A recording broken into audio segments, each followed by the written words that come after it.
예, 여러분 반갑습니다. 예, 반갑습니다. PPT 제목 한번 보여주실래요? 자본 생산성 소득입니다. 여기 오신 분들, 사장님들, 나는 좀 높은 소득이 필요하다. 그렇게 좀 오셨죠? 에이, 나는 그냥 쬐끔만 벌어야 되겠다. 그런 분은 안 계실 거예요. 그런데 고소득을 올리기 위한 출발점은 뭐예요? 자본이에요, 자본. 내가 가지고 있는 자본이 얼마나 되느냐. 스스로 한번 따져보세요. 내가 가지고 있는 자본이 얼마나 되는가. 문제는 자본이 뭐냐 하는 거예요, 캐피탈. 자본이 뭐냐. 자, 자본은 이렇게 크게 세 가지로 나눕니다. 형체가 있는 자본, 이건 공장, 기계, 도구 이런 것들입니다. 형체가 없는 자본, 특허권이라든가 저작권 이런 것들이요. 인적 자본, 인적 자본 형체가 없는데 이것은 사람 내 안에 있는 자본이. 그러면 애터미 사업자분들이 가지고 있는 자본이 뭘까 하는 거예요. 뭘까? 이게 사회자본이라고 하는 겁니다. 사회자본. 나로부터 이렇게 바이너리란 말은 두 줄이라는 말입니다. 이렇게 내려갑니다. 이렇게 이제 파트너들이 이렇게 내려가요. 근데 이걸 잘 아셔야 돼. 이걸 사회자본이라고 부릅니다. 사회자본, 소셜 캐피탈. 근데 사회자본은 이것만 있는 게 아닙니다. 사회자본이 무엇이냐? 정직성, 도덕성, 규범, 호혜성, 청렴성, 그 다음에 이 깨끗함, 이런 것들이 전부 사회자본이에요. 여기서 가장 중요한 건 신뢰라고 하는 자본입니다. 신뢰, 트러스트. 다시 말하면 나 스폰서와 파트너 간의 신뢰관계가 어떻게 되느냐. 믿지 못하면 아무 소용없어요. 이것은 마치 어부가 고기를 잡는 것이라고 생각하시면 됩니다. 어부가 고기를 일정량 잡으려면요, 그물 사이즈가 어느 정도 커야 돼요. 그렇죠? 그래서 이것을 그물 사이즈라고 생각하시면 돼요. 이걸 키워야 돼. 그런데 그물이 아무리 커도 찢어져 버리면 아무 소용없어요. 그런 라인 많아요. 스폰서하고 파트너하고 죽어라고 싸워. 이년아, 네가 등록하면 한 줄 해준다 해서 왔는데 왜 안 해주냐. 지금 스폰서도 자기 줄 하기 바빠 죽겠는데 한 줄 해주라. 그래도 계속 싸워. 그런 사람은 머리가 점점 멍청해진다고 돼 있어요. 멍청해져. 왜 멍청해지는지 다음에 나올 겁니다. 자, 그래서 그러면 문제는 이 사이즈를 어떻게 키우고 어떻게 트러스트, 신뢰를 높일 것이냐는 문제가 남아. 그렇죠? 대한민국은 민주공화국이다. 우리 헌법 1조예요. 강제로 너 내 파트너해. 그렇게 못해. 설득을 해야 돼. 설득. 그럼 설득을 어떻게 하느냐? 이것은 벌써 2300년 전에 이렇게 한다고 정해져 있어. 아리스토텔레스의 수사, 레토릭이라는 책에 이게 나왔는데, 설득의 방법은 세 가지가 있습니다. 세 가지가 있어요. 첫 번째가 뭐예요? 로고스예요. 로고스. 이성에 호소하는 것. 다시 말하면 파트너에게 논리적으로 설명할 수 있어야 된다. 이건 알아야 된다. 애터미 비즈니스가 뭔지 알아야 된다. 뭔지, 왜 성공할 수 있는 건지, 그래야 설득력 있게 이야기할 거 아니에요. 이게 설득에 차지하는 비중은 10%다. 두 번째가 파토스입니다. 이건 감성에 호소하는 거예요. 상대방의 감정을 움직이지 못하면 아무리 논리적으로 설명해도 설득하지 못한다. 이게 30%. 에토스, 이게 가장 중요한데 그 사람을 인격적으로 믿을 수 있느냐 하는 문제예요. 다시 말하면 이 3자는 서로 연결되어 있어요. 자, 다음. 자, 로고스. 자신이 먼저 스마트해져야 됩니다. 가끔 애터미에서 그래요. 반팽이도 성공한다. 맞습니다. 그 말은 맞아요. 근데 반팽이가 영원한 반팽이면 그 사람은 반팽이로 끝나요.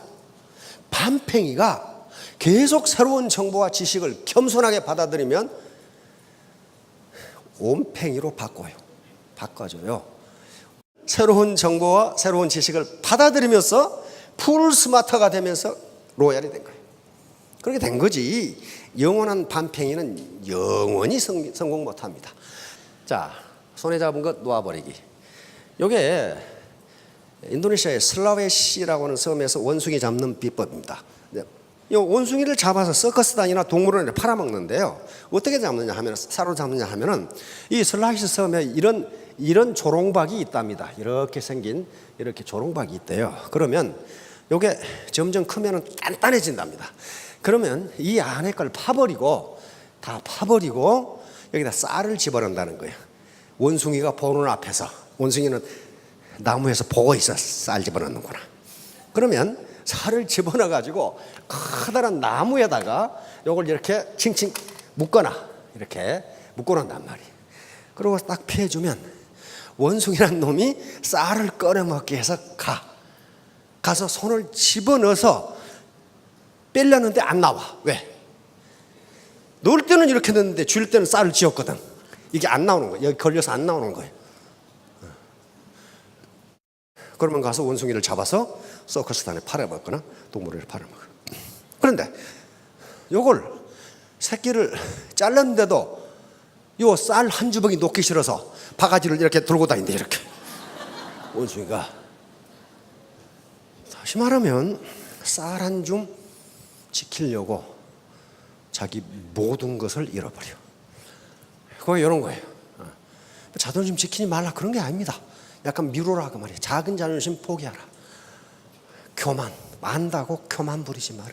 내가 더 똑똑하다고 우월감 부리지 마라. 그러다가 평생을 망치는 수가 있다. 그입니다. 자, 파랑새는 가까운 곳에 있다. 여기 모리스 마테를링크라는 벨기에 작가입니다. 1906년에 파랑새라는 작품을 썼는데요. 연극입니다. 연극 대본입니다. 희극. 그 줄거리는요. 틸틸과 미틸이라는 여동생이 꿈속에서 파랑새를 찾아서 몽환의 세계로 들어간 내용인데 결국 파랑새를 못 찾고 잠에서 깨보니 그 파랑새는 자기 집 새장에 있더라고 하는 겁니다. 이게 무슨 말이에요? 그러니까 파랑새는 멀리 있는 것이 아니고 내 가까이 있다. 단지 모를 뿐이다.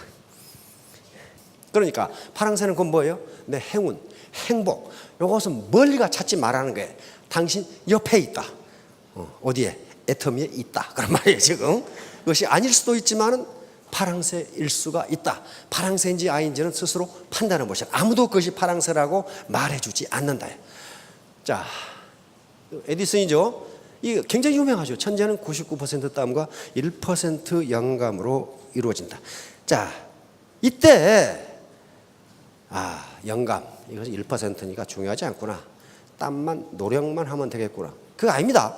이거 반대예요.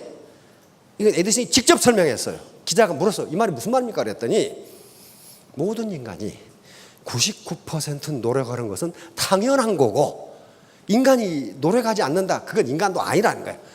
그런데 이 1% 영감이 없으면 아무리 노력해도 골병만 들지 발명은 할 수 없다. 그럼 나는 다행히 1%의 영감이 있기 때문에 이렇게 에디슨이 평균 2주 만에 하나씩 발명했어요. 발명을 할 수 있다. 이렇게 직접 설명한 거예요. 그러니까 아까 로고스가 10%니까 중요하지 않다. 그게 아니에요. 물이 99도까지 가열하지만 1도가 없으면 안 겁니다. 그렇죠? 정상 상태에서 일기압에서. 그렇듯이 1% 영감이었으면 안 된다는 거예요. 그래 기자가 또 물었어요. 그럼 1% 영감을 어떻게 옵니까? 그것도 역시 노력에 의해서 온다. 그 말은 무슨 말이에요? 노력이 100%다. 다시 말하면 책을 읽고 누구하고 대화하고 누구에게 컨설팅하고 그 가운데서 영감이 오는 것이지 가만히 앉아있는데 무슨 하늘에서 번쩍하면서 영감이 오는 게 아니라는 거예요. 그래서 이 에디슨이 쓴 노트가 몇 권이라고요? 3,400권이에요. 에디슨 같은 천재가 사람들하고 대화할 때 그걸 계속 적어가지고 적는 과정에서 번쩍하고 아이디어가 떠오르면 그걸 가지고 발명을 했다는 거예요. 다행히 우리는 스마트폰이 있죠. 스마트폰에 적는 것도 적는 거지만 볼펜으로 노트에 적어야 됩니다. 그래야만 영감이 떠올라. 제가 해본, 난 지금도 계속 써요. 근데 쓴 거 또 쓰고 쓴 거 또 쓰고 그래. 그러면서 거기서 아이디어가 나와요. 자, 이제 IQ입니다. 인간의 IQ는 90년대까지도 엄마 아빠로부터 타고난다고 생각했는데, 이거 뉴질랜드 정치학자입니다. 조사해 보니까 미국인의 평균 IQ가 계속 올라가. 그렇다면 뭐예요? IQ는 점점 높아진다. 그 말은 IQ가 유전적인 것이 아니고 환경의 영향을 많이 받는다는 걸 의미합니다. 자, 다음. 자, 그래서 지금 지능이론 중에 가장 유명한 이름이 CHC 지능이론입니다. 여기에 지금 한 자리 숫자를 나타내는 지능인데 그 밑에 8가지가 있다는 거예요. 그러니까 이게 당연한 게 하워드 가드너 교수 같은 경우로 8가지 반의 지금 이 지능이 있다고 이야기를 합니다. 예를 들면 이분은 굉장히 말을 잘하면 언어 지능이 굉장히 높은 거예요. 근데 이분은 수학을 굉장히 잘해. 그러면 근데 말은 뭐라고 하는지 모르겠어. 이분은 수학 지능이 굉장히 높은 거예요. 이분은 음악을 잘해. 음악 지능이 높은 거예요. 이분은 미술을 잘해. 그럼 공간 지능이 높은 거란 말이에요. 이분은 스포츠를 잘해. 스포츠 지능이 높은 거예요. 그게 여기 이렇게 8개가 이렇게 있는 거예요. 이게 합해져 가지고 지능이 된다는 말이에요. 그러니까 지금 어떤 사람이 뭘 잘 못 외워 그런 분 있죠. 또 말을 잘 못해. 그런다고 해서 그 사람이 둔하다거나 미련하다 그렇게 이야기할 수가 없다는 거예요. 그래서 통상 3개 내지 4개의 강점을 가지고 있는 것으로 학자들은 이야기합니다. 이제 문제는 어째서 나이가 드는데도 지능은 올라갈까? IQ가 높아질까? 이 문제예요. 학자들은 그걸 연구해야 돼. 근데 뇌과학이 발전하면서 그 원리를 찾아냅니다. 다시 말하면 학자들이 20세의 젊은 청년과 70세 노인의 뇌의 산소 소비량을 측정을 했습니다. 산소 소비량을 측정한다는 건 뭐예요? 포도당 사용량이야. 뇌가 에너지를 얼마나 사용하느냐. 근데 통상은 지금까지는 70세가 되면 뇌의 활동이 떨어지니까 포도당 사용량이 떨어질 것이다. 그게 합리적인 예측이에요. 합리적인 예측이에요. 그런데 놀랍게도 똑같아. 전혀 다르다. 70세 건강한 노인과 20세 청년의 뇌의 산소 소비량이 똑같아. 깜짝 놀랐어요. 학자는 뭐 해야 돼? 그 원인이 무언가를 밝혀내야 돼. 그 원인 2가지를 찾아냅니다. 알아냈어요. 하나는 뇌의 중복성이야. 다시 말하면 20대가 넘으면은 하루에 뇌세포가 10만 개씩 죽어간답니다. 그러니까 여기 오신 분 중에 26세 되신 분은 오늘 내 뇌세포가 10만 개 죽었구나 이렇게 생각하시면 돼. 열흘 지나면 1000만 개 죽었구나. 100일 지나면 1억 개가 죽었구나 그렇게 생각하면 돼. 그래서 70세 노인은 20대 청년보다 뇌 무게가 20%가 작습니다. 가벼워. 그래서 학자들은 당연히 70세 노인의 뇌의 에너지 소비량은 20%가 적을 것이다 그렇게 생각했단 말이에요. 근데 똑같아. 그럼 학자는 뭐 해야 돼? 그 원인을 설명해야 돼. 2가지 원인을 찾아냅니다. 하나는 중복성이라는 거예요. 중복성. 다시 말하면 우리 뇌는 사실은 뇌세포가 80만큼 필요하는데 20% 더 만들어놨다는 거예요. 100을 만들어놨다는 거예요. 그러니까 20%가 죽어도 80%로 뇌의 기능은 아무 이상이 없다는 거예요. 다시 말하면 자동차의 스페어 타이어 달고 다니기가 똑같다. 그 스페어 타이어 없어도 잘 굴러간다 그런 말이에요. 지금 또 하나는 더 중요한 걸 발견해야 됩니다. 가소성 원리. 가소성이라는 것은 새로운 정보와 새로운 지식을 받아들이면 뇌에 새로운 신경, 뉴런이 뇌세포입니다. 뉴런 간에 새로운 신경 전달망이 만들어진다는 거예요. 그래서 점점 머리가 스마트하게 돼간다. 많은 경험을 하고 어려운 문제를 스스로 해결하고 열심히 새로운 지식과 경험을 받아들인 사람은 점점 머리가 스마트해진다 하는 것을 알아내게 됩니다. 자, 그래서 이제 안젤라 더크워스 박사 지금 그릿이라는 책인데요. 자, 이게 나오기 전에는 인간의 일생을 결정하는 것은 IQ라고 생각했습니다. IQ만 알면은 한 인간이 태어나서 이 인간이 일생을 어떻게 살 것인가를 설명할 수 있다. 학자들은 그렇게 하고 연구를 시작했습니다. 약 70년간 연구를 했는데 결론은 IQ는 인간의 일생과 아무 관계가 없다. 딱 이렇게 나온 거예요. 그럼 학자들은 뭐 해야 되겠어요? 그러면 도대체 한 인간이 일생을 어떻게 살 것인지를 뭐 가지고 설명하느냐 하는 문제가 나온단 말이에요. 자, 그래서 학자들이 연구해본 결과 IQ하고 초등학교 성적하고는 상관계수가 0.5입니다. 0.5로 나왔어요.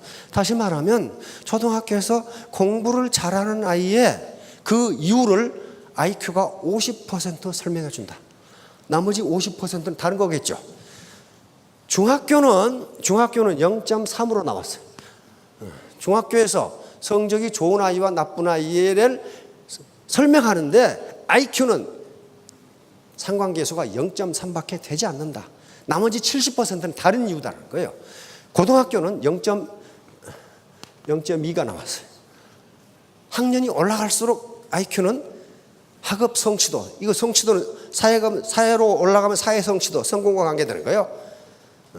IQ와 관계가 없다. 다시 말하면 고등학교 성적이 좋은 애는 80%가 IQ 말고 다른 원인이 있다는 거예요. 무슨 얘기인지 아시겠죠? 그런데 요 다쿠스 박사가 그걸 찾아낸 거예요. 다시 말하면 뭐냐면은 이분은요, 지금 펜실베니아 대학 심리학과 교수인데요, 중국계 미국인입니다. 이 아버지가 중국에서 커다란 화학회사를 했는데 공산화가 되면서 미국으로 이민 와버렸어. 그래서 듀퐁이라는 큰 화학회사 있죠. 다국적 기업이죠. 거기에 간부를 지낸 분이니까 굉장한 분이에요. 굉장한 인테리어. 그런데 이 아버지는 두 딸이 있는데 이 딸이 천재였으면 좋겠는 거야. 이 천재병에 걸린 양반이야. 그래가지고 두 딸이 천재였으면 좋겠는데 아무리 봐도 천재가 아니야. 그래서 다쿠스 박사도 초등학교 3학년 때 영재 시험을 봤는데 떨어져 버렸어. 그래서 두 딸도 천재가 아니라는 걸 인정하고 아버지도 자기 딸이 천재가 아니라는 걸 인정했어요. 그런데 이 다쿠스 박사는 엄청난 공부를 한 거야. 왜? 아버지의 소망이 천재가 되는 거였잖아. 아버지의 소망을 들어주기 위해서. 그래서 결국 천재가 됩니다. 하버드 대학에 진학을 합니다. 하버드 신경생물학과를 졸업하고 다시 장학금을 받아서 영국 옥스퍼드 대학의 신경과학과에 진학을 합니다. 그러고 나서 맥켄지라는 회사에 들어갑니다. 보스턴에 있죠. 맥켄지는 봉급을 엄청나게 줍니다. 이 사람이 쓴 책, 그릿이라는 책에 보면은 세상에 돈을 이렇게 많이 받아도 되는 건가? 그렇게 써놨어요. 그러니까 상상을 초월한 돈을 줘버려. 그런데 거기 있다가 느닷없이 뉴욕에 7학년 수학선생으로 가게 됩니다. 환경이 불우한 아이들에게 공부를 가르친 게 자기 일생의 꿈이야. 그래서 거기 간 거예요. 돈이고 뭐고 하버드 대학 다닐 때부터 그 일을 했거든. 야학을 했단 말이야, 야학을. 그런데 거기서 수학 선생을 하면서 이상한 현상을 발견한 거예요. 중학교 1학년, 7학년 수학 시험을 싹 치러서 채점을 해보니까 수학 점수하고 IQ하고는 전혀 맞지가 않아. 자기가 생각해 이 IQ 높은 애가 수학을 잘할 줄 알았는데 그게 아니야. IQ가 별로인 애가 특출해, 수학이. 그래서 이게 뭐야? 이게 IQ하고 수학, 다시 말하면 사회적 성취하고 관계가 없네, 이렇게 한 거예요. 그러면 도대체, 그래서 다시 캘리포니아 고등학교로 와서 또 수학 선생을 했는데 그것도 마찬가지야. 아이들의 IQ와 수학 점수는 전혀 매치가 안 돼. 그래서 거기서부터 시작한 겁니다. 도대체 인간의 사회적 성취를 설명할 수 있는 변수는 무엇일까? 그 말은 쉽게 말하면 인간의 사회적 성공, 애터미에서 스타, 로얄 마스터가 될 수 있는 그 요소를 뭐라고 보는가, 이걸 찾는 거예요. 그래서 무려 10년간 펜실베니아 대학, 굉장한 대학입니다. 아이비리그 대학인데요. 거기에서 10년간 연구 끝에 찾아냅니다. 그게 이것이에요. 그릿이라는 책입니다. 이건 열정과 끈기예요. 아주 인생을 물고 늘어지는 그런 거예요. 한 번이 시작했다 하면 그냥 물고 늘어지는, 그것이 인간의 성공을 설명하는 유일한 변수라는 걸 찾아냅니다. 그러니까 잔머리 굴린 사람 치고 성공한 것이 없다는 것을 광범위한 데이터를 가지고 찾아냈어요. 잔머리. 예를 들면 이런 겁니다. 심지어는 뭐까지 찾아냈느냐? 고등학교에서 특별활동 부서를 얼마나 했느냐 가지고 찾아내면 2년 이상 한 애들이 사회적 성공이 훨씬 높다는 거예요. 재능과 IQ하고 그릿은 상관관계가 없다야. 다시 말하면 IQ가 높다고 끈질기게 그렇게 하는 건 아니더라 하는 거예요. 자, 다음. 자, 그 전형적인 예가 우리 백곡 김덕신 선생입니다. 그런데 요 김덕신 선생은 어려서 천연두를 알아가지고 머리가 아주 요즘 말하면 돌머리야, 돌머리. 그래서 10세에 겨우 글자 깨치고 이런 분이에요. 그런데 그 당시 어르신 동네 환갑잔치 하면 굉장히 컸죠. 왜 그래요? 60을 살기가 굉장히 어려워요. 그 당시 평균 나이가 40이에요. 40이면 다 죽어. 근데 환갑 60까지 살았다? 그럼 어때요? 이건 동네 경사가 아닐 수 없어. 환갑잔치를 크게 해요. 그런데 이분은요 59세에 과거에 합격합니다. 59세. 그러니까 지금 같으면 90세에 사법고시 합격한 거야. 지금 90세에. 어떻게 이렇게 되었을까 하는 문제. 자, 이게 머리가 너무나 노둔하다는 말은 미련하고 둔하다 그 말이야. 학습 취지나 이게 백날 가르쳐도 몰라. 그런데 그러니까 사람들이 저 돌대가리를 푹 공부를 시키고 아버지가 훌륭한 거예요. 뭐라고 그랬어요? 그래도 저 아이가 공부를 포기하지 않으니 오히려 대견스럽지 아니한가. 대기만성이라 하지 않는가. 큰 그릇은 오래 있다 찬다 그 말이거든요. 그러니까 여기 오신 분들이 다 나는 대기만성이다 그렇게 생각하시면 돼. 에? 소기는 빨리 차. 그런데 대기는 늦게 차는 거야. 자, 그래 가지고 계속 잃어버리니까 독수기라는 걸 썼어요. 내가 이 책을 몇 번 읽었다는 것을 기록을 해놨습니다. 그럼 뭐 때문에 그랬느냐? 내가 후손들에게 공부하는데 게으르지 않았음을 알려주겠다 그렇게 썼어요. 난 게으른 사람이 아니다. 1만 번 이상 읽은 책이 36권이에요. 그러니까 1만 번, 9천 번 읽은 것은 기록도 안 했어. 그런데 노자 도덕경은 2만 번을 읽었어. 겨우 알았어 그래가지고. 그 다음에 목가상기는 당송 팔대가인 소순이 쓴 글인데 엄청 명문이에요. 엄청난 명문이에요. 그걸 2만 번을 읽고 겨우 알았어. 사기 백이열전. 김덕신 선생은 이걸 가장 좋아해서 몇 번을 읽어요. 11만 3천 번을 읽어서 무려 여기 계신 분은 1000번만 읽으면 다 알아. 1000번만 읽으면 다 외워버려. 그러니까 이렇게 읽으니까 옆에 하인이 줄줄 외워. 백이열전을 하인이 줄줄 외는데 어느 날 김덕신 선생이 지나가는데 누가 백이열전을 읽고 있어. 그러니까 김덕신 선생이 뭐라 했냐면 저거 우선 많이 들은 얘기인데. 그러니까 하인이 끌고 가던 그 말 끌고 가던 하인이 그가 이 주인님 백이열전 아닙니까? 아 그런가? 그러면서 가서 그 정도예요. 그런데 59세에 과거에 합격합니다. 근데 김덕신 선생은 당파가 없었어. 그 당시 당파 싸움이 심하죠. 어느 당파도 없는데 단독으로 59세에 과거에 합격합니다. 그럼 어때요? 완전히 실력으로 했다는 거예요. 그건 바로 안젤라 다쿠오스 박사가 말한 그릇입니다. 아주 그 열정, 끈기를 계속 물고 늘어지니까 오늘날 뇌과학으로는 뇌가 스마트하게 돼간 거예요. 또 오늘 가서 또 사법시험 준비한다고 그러지 마세요. 그거 해봐야 아무 소용 없어요.